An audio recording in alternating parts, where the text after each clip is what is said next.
সুপ্রিয় শিক্ষার্থী বন্ধুরা, বাংলা পাঠ চ্যানেলের পক্ষ থেকে তোমাদের শুভেচ্ছা জানাচ্ছি।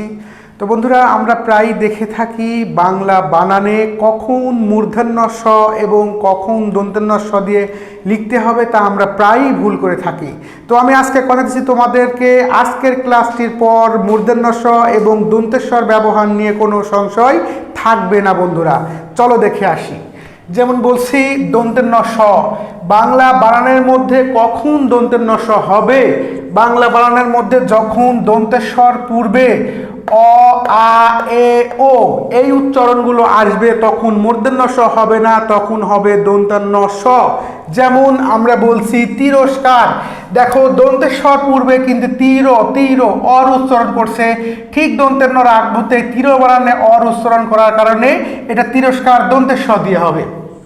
তারপরে যখন আমরা বলছি পুরস্কার, পুরো দেখো পুরস্কার বানানে কিন্তু অর উচ্চারণ করছে, দন্তেশ্বর ঠিক আগ মুহূর্তে অর উচ্চারণ করছে, সেই জন্য পুরস্কার বানানে মূর্ধন্য স হবে না, হবে দন্তান্ন স।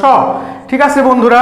তারপরে দেখো নমস্কার, নম দন্তেশ্বর পূর্বে এই যে নম ওর উচ্চারণ করছে, দন্তেশ্বর পূর্বে ওর উচ্চারণ করার কারণে দন্তেশ হবে, মূর্ধন্য স হবে না, সঠিক শুদ্ধ হবে নমস্কার। তারপরে বলছে তস্কর, দেখো তস্কর অর উচ্চারণ করছে, দন্তেশ্বর আগে অর উচ্চারণ করার কারণে তস্করে মূর্ধন্য স হবে না, হবে দন্তেন্য স।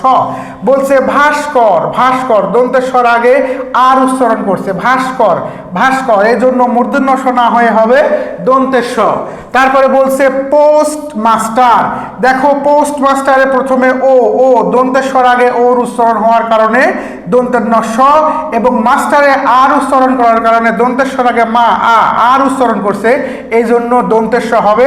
সুতরাং পোস্টার এবং মাস্টার বানানে ও এবং আ উচ্চারণ করার কারণে মূর্ধন্য স হবে না, দন্তেশ স হবে। তারপরে বলছে স্টেশন, এ কারের উচ্চারণ, স্টেশন দন্তেশ্বর পূর্বে এর উচ্চারণ হওয়ার কারণে মূর্ধন্য না স হয়ে হচ্ছে দন্তেশ স। আমি আগেই বলেছি দন্তেশ্বর পূর্বে যদি অ, আ, এ, ও এই উচ্চারণগুলো আসে তাইলে মূর্ধন্য স হয় না, দন্তেশ স হয়।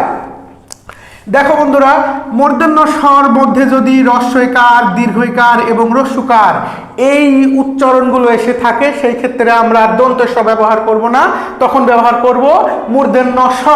যেমন বলছি পরিষ্কার, মূর্ধন্য স্বর পরে কিন্তু হ্রস্বইকারের উচ্চারণ করছে, এই হ্রস্বর উচ্চারণ করছে, সেই জন্য আমরা বলছি পরিষ্কারে দন্তেশ স হবে না, হবে হচ্ছে মূর্ধন্য স। দেখো আবিষ্কার মূর্ধন্য স্বর পর্বে হ্রস্বইকারের উচ্চারণ করছে, এখানে হ্রস্বইকারের উচ্চারণ করছে, মূর্ধন্য পূর্বে হ্রস্বইকারের উচ্চারণ করার কারণে এটা দন্তেশ স হবে না, হবে হচ্ছে মূর্ধন্য স।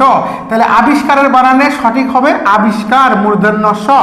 অনুরূপভাবে দেখো গ্রীষ্মকাল মূর্ধন্য স্বর পূর্বে কিন্তু দীর্ঘইকারের উচ্চারণ করছে, কিসের উচ্চারণ করছে? দীর্ঘইকারের উচ্চারণ করছে, এই জন্য গ্রীষ্মকাল বানানে আমরা মূর্ধন্য স ব্যবহার করব, দন্তেশ স হবে না। অনুরূপভাবে বিভীষণ মূর্ধন্য স্বর পূর্বে কিন্তু দীর্ঘিকারের উচ্চারণ, কিসের উচ্চারণ? দীর্ঘিকারের উচ্চারণ, মূর্ধন্য স্বর পূর্বে দীর্ঘিকারের উচ্চারণ করার কারণে বিভীষণ বানানে মূর্ধন্য স হবে, দন্তেশ স হবে না। অনুরূপভাবে সুষমা মূর্ধন্য স্বর পূর্বে কিন্তু ওর উচ্চারণ, হ্রস্বর উচ্চারণ, আমরা বলেছি মূর্ধন্য স্বর পূর্বে যদি হ্রস্বকারের উচ্চারণ হয় তখন মূর্ধন্য স হয়, দন্তেশ স হয় না। ঠিক অনুরূপভাবে চতুষ্কোণ বানানে মূর্ধন্য স্বর পূর্বে কিন্তু হ্রস্বকারের উচ্চারণ, কিসের উচ্চারণ? হ্রস্বকারের উচ্চারণ, মূর্ধন্য স্বর পূর্বে হ্রস্বকারের উচ্চারণ হওয়ার কারণে চতুষ্কোণ শব্দে আমরা মূর্ধন্য স্বরের ব্যবহার সঠিক, দন্তেশ স হবে না। তো বন্ধুরা, আশা করছি আজকের ক্লাসের পরে দন্তেশ স এবং মূর্ধন্য স নিয়ে তোমাদের কোনো সংশয় থাকবে না। ক্লাসটি ভালো লাগলে লাইক, শেয়ার, কমেন্ট করে সবাইকে দেখার জন্য অনুরোধ রইল। থ্যাংক ইউ বন্ধুরা।